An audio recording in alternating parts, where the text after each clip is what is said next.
Unfinished Swan is a really interesting game that doesn't have a lot of comparable experiences out there. Even from the very beginning, we didn't have to put in a lot of user interface elements or tutorials. Like, we were able to let people pretty much discover the game in the same way that as a player you're discovering the world. The story of the Unfinished Swan is a story about an orphaned boy, Monroe, who has lost his mother. And the last thing that she has left in the world is this painting of a swan that she never finished.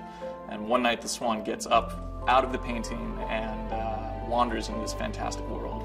And Monroe follows the swan and in an attempt to catch it, an attempt to really hold on to the last thing he has of his mother's. And then along the way, he learns more about the different worlds that he is wandering through, and at the end, hopefully, something about himself. It's a first-person painting game, and in the beginning of the game, the player starts out in a completely white world, and they have to throw paintballs to figure out what's around them. Our paint splatting, that's really the central piece of tech that we've spent the most time on trying to really polish and make look as realistic, but also as stylized as possible.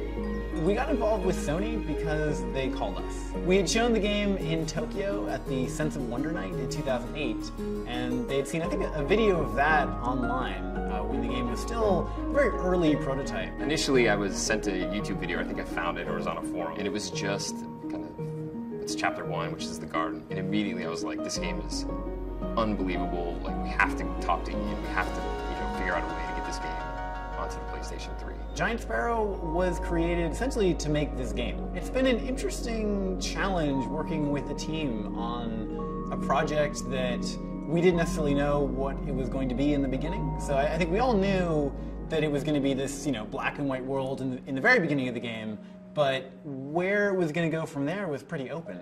Being a small team, we work very closely together, and everybody has to wear a lot of different hats and have more different domain knowledge than you would in a larger team where you're more focused on just a very specific subset of things. I think this game appeals to two very different sets of people. There's the hardcore gamer, and then there's the person who doesn't really like games. And oddly enough, I think the game appeals to both of those people for a lot of the same reasons. I don't really know where video games are headed.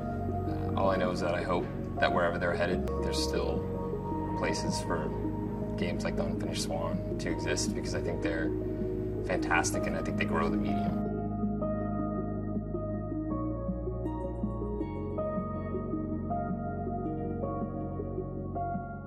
PlayStation